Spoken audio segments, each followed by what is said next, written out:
You guys ready to rock? Well, Merry Christmas to everyone. Appreciate your guys' time on a Monday. We got the Idaho Potato Bowl about to kick off here in about a half an hour. But Merry Christmas, guys. And, I really do, it's such a special time. Jesus is the reason for this season. It's not about just Santa Claus and Christmas trees. It's about, our Lord and Savior coming to earth to save us from our sins. That's something that I even remind my little daughters about as we're running around trying to get them gifts. And I have not shopped for my wife yet, but you better believe I will be out and about today shopping for her. But Jesus is the reason for this season. I'm so thankful for this time of year. Thankful to be around you guys and excited where our team is growing to. Had a good couple weeks getting some guys that have been banged up healthy.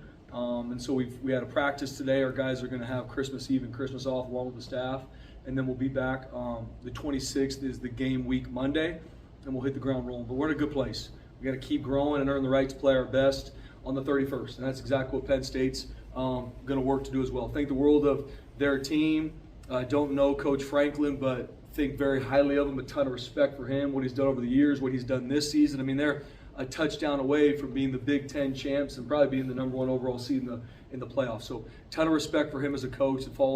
I have followed his journey for a long time. He's done a phenomenal job. Really, in all three phases, they're playing their best football. And what they're able to do against SMU on Saturday, I mean, that's very, very impressive. I mean, they were able to, about 12 minutes left in the fourth quarter, they were able to rest their guys in a playoff game. That's a testament to their team. Offensively, they put you in a lot of conflict. I mean, their new offensive coordinator, Andy, does a phenomenal job shifting, motioning, bunch of different personnels, and they're very, very talented across the board. So we got to do a great job with our communication and our eye control just to deal with all the pre-snap issues, along with a lot of schematics that attack you. I think we're going to defend two of the best running backs we've seen all year, and I don't even know if it's close. I mean, these two backs are elite. Not only do they have the top end speed, but they can also break any arm tackle you come with, and they got one of the best tight ends in the entire country. Going to be a first day draft pick, and it's deserved. What I love about Tyler, number 44, is he's not just a pass catcher, which he is. He'll line up at Wildcat. He catches a ton of balls, but he's also, he is extremely physical at the point of attack in the run game. And they got multiple tight ends with them. They got a bunch of receivers that got a ton of juice to stretch you vertically.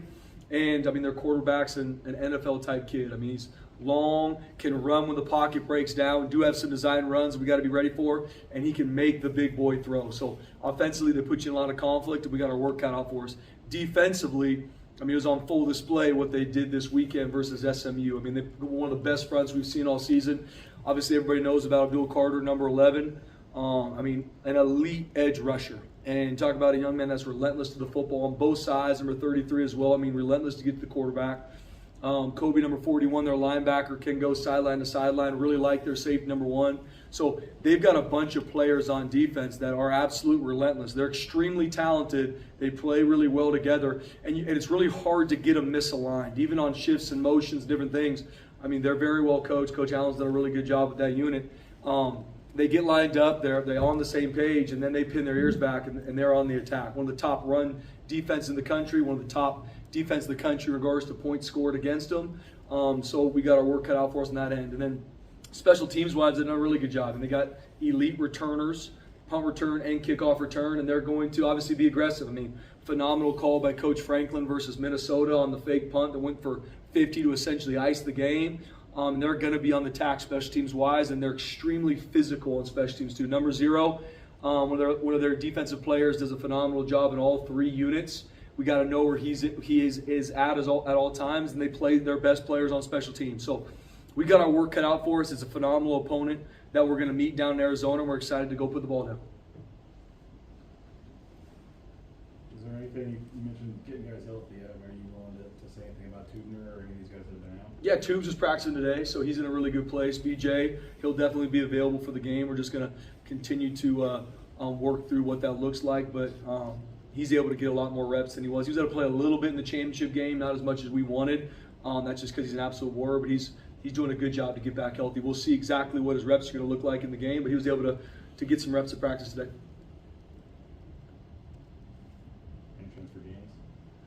We'll see. He did some stuff at practice today. He looks really good. What's it going to look like from the game? It's going to be the same thing. It's going to be I don't want to say game time decision, BJ, but it'll be game week.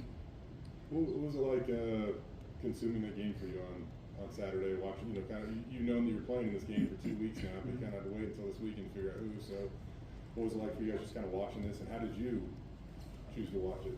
Yes, we finished our recruiting official visit on Saturday right before the game started. But one of my favorite things, I remember talking about my daughter's four-year-old birthday was Saturday, day of the game, and I remember. I got to do a much better job communicating with my wife as the week goes, which I'm growing in, thank the Lord. And I remember on Friday talking to her about like, man, I can't wait to finish the official visit, come home, 10 a.m. kick, watch the game. And she's like, we're going to Fly High jump time for your daughter's birthday at 10 o'clock. So I was like, ooh, probably should have done a much better job planning for this. But my wife's a rock star. We pivoted, so we were able to go to Fly High, the trampoline park later in the day, so I was able to watch it at home. With the family, and our staff did the same. Went home and watched with their family. Same with our players. And sat on my couch and was, like I said, very impressed. Knew what we were going to see from Penn State. A lot of respect for SMU too. I watched their game versus Clemson, a couple other games, and prep for them as well. But I mean, Penn State. I mean, on full display, they're one of the best teams in the country. You survived the trampolines?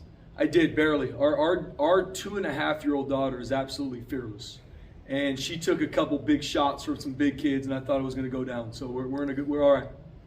Watching the game live, what was the biggest thing that stood out for Penn State for you? Just how well coached they are. I mean, there's in all three phases. I mean, you talk about from the start of the game to the end.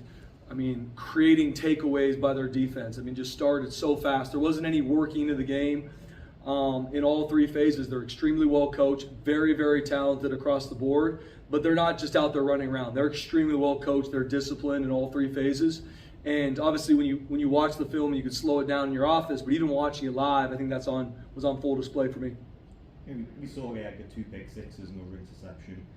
How confident are you also? How much of an emphasis is it with Maddox just for that ball security and being careful this game? Yeah, the turnover margin is huge in every game. That's kind of the thing I talked to our team. This is the quarterfinal, Fiesta Bowl, a lot of hype, a lot of buzz about the game, as there should be. But we got to earn the right to play our best through our prep, and no different for either team. It's nobody needs to go out there and put on their Superman cape. We need to focus on the fundamentals, techniques that equate to playing really good football. And one of the biggest ones is the turnover margin, taking care of the football on offense, taking away on defense in any game you play. Not just because of the Fiesta Bowl, and obviously their defense does a really good job taking the ball away. We got to be smart with the football. Maddox has shown that he will do that. I mean, he's one of the top quarterbacks in the country in regards to touchdown interception ratio, but they do a great job with their front creating pressure, and then there's some errant throws, and their DBs can lock people down, and so it's we're going to be in conflict as an offense. So we're very aware of the task at hand and how talented and well coached they are. But I'm proud of our guys and what they've done to this point, and I know our guys will be ready for that challenge. But the turnover margin is going to be huge in this game. The explosive battle is going to be huge in this game. Those two stats are really what are going to correlate the most to winning. In any game you play, obviously especially the Fiesta Bowl. And in big games or whatever you want to slate them, really in any game, but you can't beat yourself. You gotta make the plays you should make. Don't beat yourself. Stay relentless. This is a really good football team we're playing. It's going to be a heavyweight fight. We can't beat ourselves. We got to stay in it, punch after punch, and we're going to earn the right to play our best. You brought up Tyler Warren a little bit earlier. Is he one of, if not the most unique player you faced this year? I mean, he does everything. Yeah, absolutely. I mean, Tyler Warren is elite, and that's not just my opinion. I'm very positive he's going to be probably the first tight end taken off the board in the NFL draft because of that. I mean, he can do it all. More times than not, when you see a tight end, he's a really good pass catcher, and you got to deal with that. Or he's really dominant and physical at the point of attack in the run game. With Tyler Warren, he does it all. I mean, he is extremely violent at the point of attack, either at the front side of a play or on the backside rim of a play. He can catch every ball. I mean, he's one of their top targets in all downs. And he can play Wildcat and throw the ball too. So, I mean, you talk about just an extremely gifted athlete that is, we got to know where 44 is at all times. And even when you got him covered, he's the type of athlete that he's still not covered because of how tall he is, how athletic he is. He can go up and get those jump balls anytime he wants. The please count us out phrase you had turned into a shirt and it's kind of taken on a mind of its own here. But it seems like there's been no shortage of that even in the last couple of days. Not a lot of people giving you guys a chance. The point spread's double digits. I mean, I don't know if you're surprised by that. Do you see it as disrespectful at all? Just your take on how I've yet to see one kind of national person give you a chance to win this game. Yeah, BJ, I mean, that's our mentality here. Not just for this game playing the Fiesta Bowl. Okay, I'm going to go one or two more here on Zoom, just as they're showing up on my screen. Seth from State College. Hey Spencer, thanks for the time today. You talked about Penn State being able to stop the run efficiently. Have you seen any team that maybe compares to them that maybe you've coached against? And what specifically about them has made them such a successful defense at stopping the run? Yeah, first off, Seth, good question. I think, you know, when it comes to stopping the run, it's not one position group. I think a lot of focus usually goes to the defensive front, which it should be. You know, they are at the point of attack. But what I respect Penn State for so much is that they're always on the same page. They're not going to give up, no one in a gap, big runs, or no leverage to the defense. Like, they're very well coached. They've got good answers for whatever schemes you're going to give them. They align very well. The shifts and motions and odd formations, obviously going against their offense in fall camp has helped them as well. So they've got a phenomenal front that can impose their will on an offensive line, but once you create situations for their DBs and linebackers to tackle, they show up and make big tackles as well. So what I respect so much about their whole defense, especially with stopping the run, is how well they work together, and they're very assignment sound. Okay, Jordan on Zoom. Yeah, hey Coach, thanks for taking the time today to talk with us. Merry Christmas to you and your family as well. So Coach Franklin touched on this from Penn State as well, and I think maybe you can offer more insight on this as a more inside perspective. But people may be surprised to see Boise State in this position, but he mentioned how he believes that the community, the administration, everything is in line there because everyone that's gone to Boise State has had success in their own ways, and now you are having this success at this level. What can you say about just how the administration, the university, the community impacts what you're able to do with this team and this program? Yeah, Seth, it's everything. I mean, I have so much support. I mean, I really truly believe we have the best athletic director in the country, and Jeremiah Dickey. I mean, it's never, no, I can't do that from him. It's always, we'll figure it out. We'll find a way. Keep pushing forward. I mean, I am supported by our administration, supported by our staff, by our players, by the community. I mean, Bronco Nation, 7 games, 7 sellouts. I mean, across the board, the support that I feel as the head coach, and I know our team feels from our community and beyond, is through the roof. And even where, Boise State has been built on the backs of years and years of success way before I got here. And so even this season is not because of me, it's because a group of young men, wanted to leave a legacy, be different. We haven't been to the Fiesta Bowl in a decade.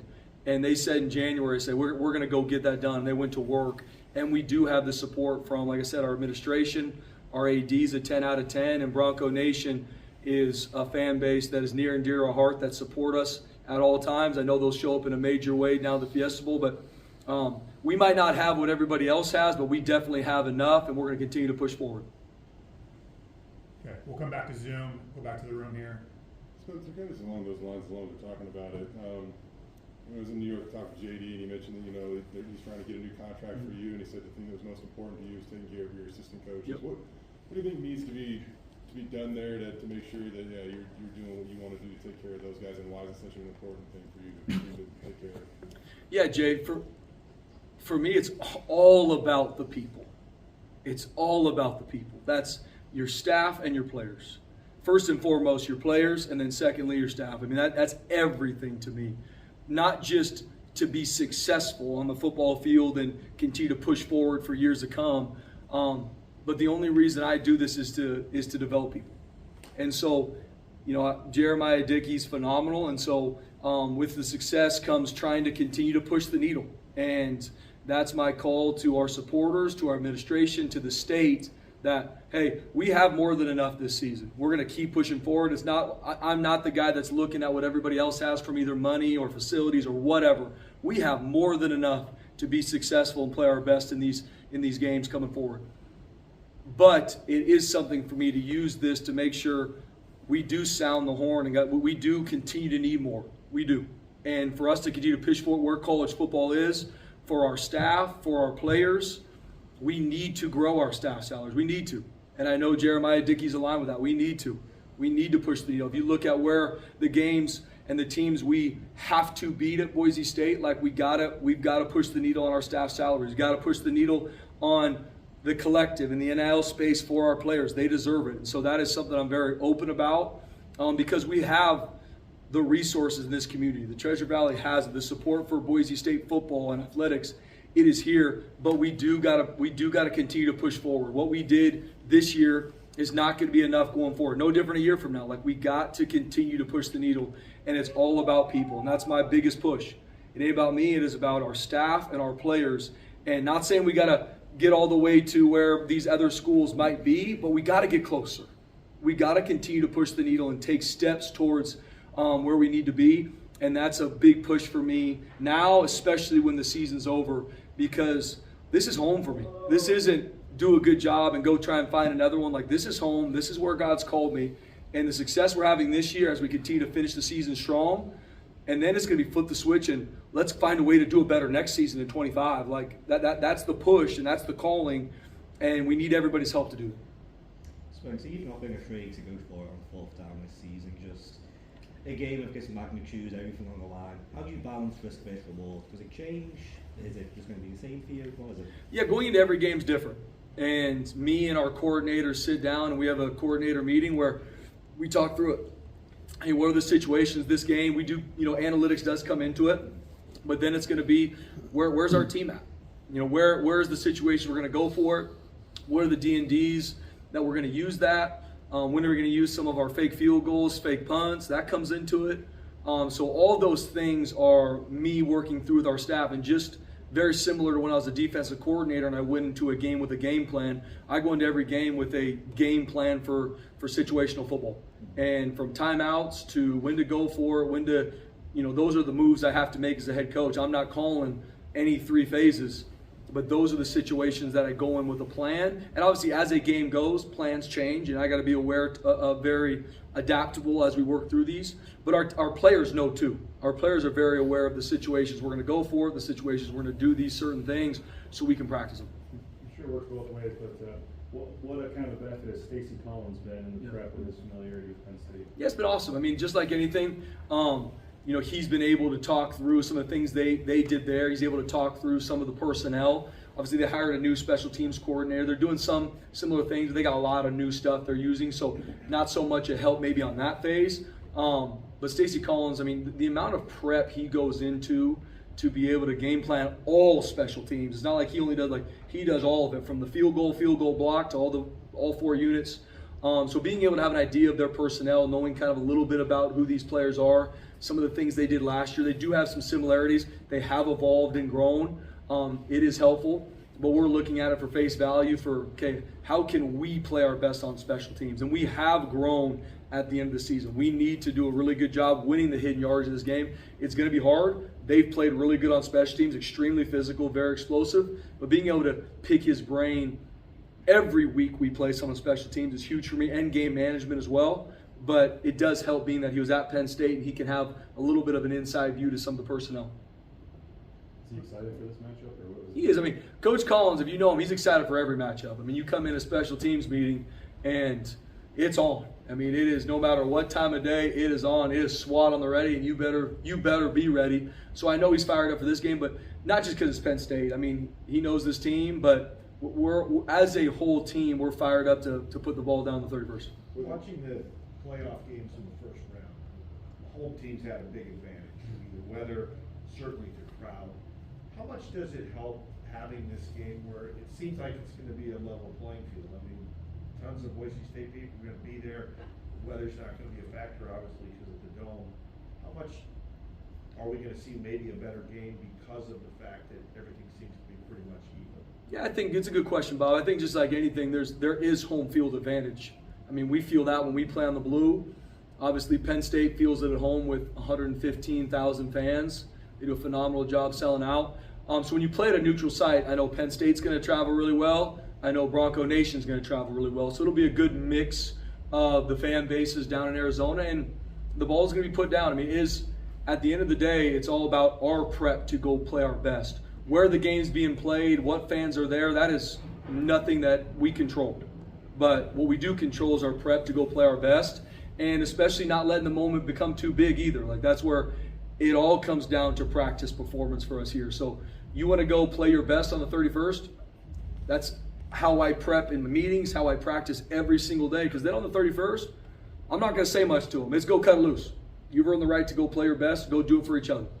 And that's what we're going to say on Tuesday, a week from now. So where the game's being played, neutral side, I think it does, quote unquote, even the playing field for both sides. But it's a football game. Go put the ball down. If it's on grass in the parking lot, it doesn't matter. I know we'll have 11 versus their 11. Let's go.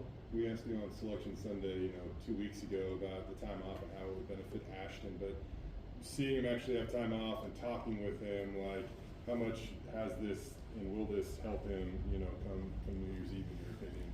Yeah, I mean, Ashton Genty's a warrior. So even on the 13-game run, how he lived in the training room, how he was able to not only play in the games where the nation was watching with the amount of carries and yards and violent hits he took, he also was doing the same thing in practice, grinding to go play his best. So just like anything, for him and our whole team, being able to have these couple weeks to get fresh, get healthy has been huge. But we've been on the practice field. I mean, that's why I'm a firm believer in practice performance. We're not going out there walking through. Like, we have to grow and improve as a team. There's a lot of things through 13 games that we did well. There's still a lot of things through 13 games we have not done well that we have to fix. We have to have better answers schematically. We have to improve these fundamentals and techniques, and that's across the board. So it is a fine balance. Obviously, not playing a game decreases a lot of the violence and the physical shots our players are taking, but our guys have been practicing. I mean, we've been working. We need to. We know the opponent we're going to see here in 8 days, and we know they're going to be ready, and it's our job to make sure we are too. I think, when games like this come up, you're by nature, you can almost want to do more or practice more or more film study, but kind of your hallmark is efficiency and autonomy and trusting guys to do their jobs, and you're obviously even going to give them a couple days off or whatever for Christmas. Like, have you had to fight the urge to do the opposite now that you're at this point, Spencer, or are you trusting the process? Yeah, absolutely. As you know, Jay, like, I focus on process over everything, and I think that's the way to stay consistent. So it's not, all right, here's the big game, so now we're going to change everything, and I'm going to try to micromanage everybody, and longer practices and more meetings. And to me, it's like every game is the most important game, so your process should continue to grow and be elite week to week to week, regardless of the opponent, regardless where the game's being played. And so no different going into the Fiesta Bowl, quarterfinals of the playoff.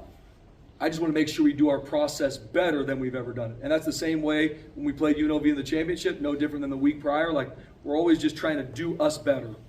And that's no different for me. And so are there times that you kind of fight, well, we should probably do this? There is, absolutely. But I got a phenomenal staff around me. And being through this now for 13 games, like, I trust our process. I can't promise you what's going to happen on the 31st, but I do know if we trust our process, we find a way to do it better from our meetings to our practice. We're still very efficient at practice. We're not going longer. We're not doing extra meetings. Like, we put a premium on the time they're in this building. It is on. So that 30-minute meeting you got, like, you need to steal every second from that meeting. Because all of a sudden, because the playoff is not all of a sudden going to be an hour. Like, efficiency in our process and trust it, no different in our schemes. Like, we're going to have switch-ups. We're going to have some different adjustments for Penn State, just like Penn State's going to have for us. But it's all going to come down to execution. And to focus on execution so your team doesn't play slow, I believe in process, and I believe in rest and recovery. That's why I wanted our staff and our players to have Christmas Eve off, have Christmas off. They need that time. They're not going to get this Christmas back. Regardless what happens on the 31st, this time with their families, us included, you're not getting that back. My daughters aren't getting any younger. And that matters to me, and I believe that we've had a good process to this point. It's time to go recover and enjoy our families on the 26th. We got to get ready to go to work. All right, let's go back to Zoom real fast. John, go ahead. Senator, back to Tyler Warren. I know you were watching both Penn State and FSU before the game on Saturday. How quickly was it apparent what kind of challenge you need to cover and what strengths you both saw in the game? Yeah, I mean, prior to even watching the game this weekend versus SMU, I mean, even on the film study on the season he's had to date, and talking with a lot of coaches that have played against Tyler, every single one of them just talked about how elite he was in every phase of the game. The second we talked to defensive coordinators that have played against Penn State, the first guy they all brought up was Tyler Ward, and was just, he is better than maybe you might even think he is. Like, it's one of those where you keep waiting for, okay, what are some flaws in his game? Is someone going to find something even when you're watching film? If there are any, it's hard to find, because what he's able to do in the pass game, in the run game, as a quarterback, I mean, he's one of the best I've seen in a long time, and he's a huge part of what they do offensively and as a team. Colton, go ahead. Hey, can you hear me? Yes. Awesome. Thanks for the time. Yeah, I just wanted to get your thoughts. Obviously, being now in the CFP quarterfinals, a big topic of discussion right now is the format and which teams deserve to be in or out. I'm curious what your thoughts are on the format overall, and just, why do you think your team deserves to be in the position that it is, with the bye and everything? Yeah, good question. I mean, in regards to the format, and I'm asked about a lot of questions that I don't control. I'm asked about transfer portal. I'm asked about NIL. I'm asked about college football playoff format. Those are no things that I decide. And so when the college football playoff came out and how the format was going to happen, that's what we went on to attack. And looking at it from our team in the offseason, we knew that we had to, each game was a playoff game, and what that would mean at the end of the season was up to us handling week to week. At the end of the season, at 12-1, winning our Mountain West Conference championship game, fully believing we deserved the right to get a first round bye. If that didn't happen, if all of a sudden they put us at a different seed, we'd be fired up to play the game. Because those are things we don't control. I'm not on the college football playoff committee. They're not calling me to ask me how I should change it. So it's not something that I think about a lot. I do believe our team has earned the right through 13 games to get a first round bye and play in the Fiesta Bowl. I believe that. I tell teams to watch the film. That's, everybody knew going into this season what the playoff format was, and then it was our job to handle every single week through the regular season to win a championship, to put ourselves in this situation. But in regards to the future and the format, it's not something that I control, so I don't put a lot of thought into it. But I do love the college football playoff as an expansion because it gives everybody a shot. What's going to happen at the end of the year? Who's going to win the national championship? Nobody knows. But across all FBS teams, when you start the season, everybody's at a level playing field. Everybody's got a shot. And then you got to go earn the right to win the game so that you can get in. Okay, Jared on Zoom. Merry Christmas and thanks for having us today. I wanted to ask you a little bit on the Penn State side. We obviously don't know a lot about Boise State, but what makes you, Spencer Danielson, you as a coach and as a man of Christ? Yeah, it's something that I'm very open about. I really do believe that the only reason I'm the head coach here is that Jesus put me here to develop people. Some people might not like that I say that, but I truly do believe that, and everything I focus on is developing these young men for life. That doesn't mean that there's not a driving passion to win every single game we play. I mean, it says in the Bible, run the race to win, and that's in everything you do in life. And that's my message to our players is, in life, you can't take losses. If you take too many losses as a husband, you're going to get a divorce. You take too many losses as a father, your kids aren't going to want to be around you. But it's all about developing these young men for life. And I know the more you develop them as men of character, men of integrity, men of discipline, so on and so forth, they're going to make the right decision on fourth down when the game's on the line. But that is a byproduct of developing them as people. And so that's something I'm very passionate about. There's still so many things that I'm excited to as a head coach to learn and grow in. But my drive and passion to impact these people, these young men for life, long after football is over, that will never change. Okay, Joe on Zoom, and we'll come back to the room. Appreciate the time today, Coach, and I wish you a Merry Christmas. So, I asked last week before Penn State SMU, I asked Brett Lashley about Abdul Carter, who you mentioned earlier. He said that based on the film, Abdul was the best defensive player SMU had to prepare for his time there. So, in your time at Boise State, including your years as an assistant, is there any opposing defensive player that you've seen at Abdul's level? And what are the challenges that come with preparing for a guy who not only is arguably the best defensive end in college football, but he's also talented enough to do damage at other positions on the field? Yeah, good question. In regards to Abdul Carter, I mean, going back through our season this year, I don't think we've seen a defensive player like him. I mean, very, very impressed with his game. I mean, being able to transition from inside linebacker to edge and the success he's had, not just the statistics, which he has all those. I think he's got 11 sacks, bunch of TFLs, bunch of tackles. I love the relentlessness he plays with. And he's a guy that you better know where 11 is at all times. And just to give you the best shot, to block him, to get hands on, because even if you slide to him, even if you chip him, I mean, he's so long, so explosive, has one of the most elite get-offs I've seen in a long time as an edge player that, I mean, he's a nightmare to deal with. And not only is he doing that in the pass game, the amount of plays I've seen him run down from the backside by relentless pursuit, I mean, is too many to count. So I love the way he plays the game. He plays it with his hair on fire, and he's a guy you better know where he's at all times and have an answer for. He's a game wrecker. Okay, anyone left in the room? The uniform combo, you kind of let that out of the bag. Was there any at all doubt or question about that, and just kind of cool that you worked out and got the pick and you're sticking with what's worked? Yeah, there was no question about it, BJ. I am a huge fan of the all blues, the all blacks, and the all whites. I have zero swag. I have zero feel of what people might want, so I'm probably the wrong guy to ask. But I knew the second we were playing the Fiesta Bowl, that wasn't even going to be a conversation for me. And I said, whatever we did prior, I know that's what people are going to want. Let's let the fans happy, and our guys will put it on and go to work. For Max Cutforth, I assume he's your number 2 now. What does he have to do now, between now and game day, to be ready for that position? And I don't know how much I want to go into it, but it seems like there was even a point in time during the season where he might have been, pushing to be number 2 for a minute.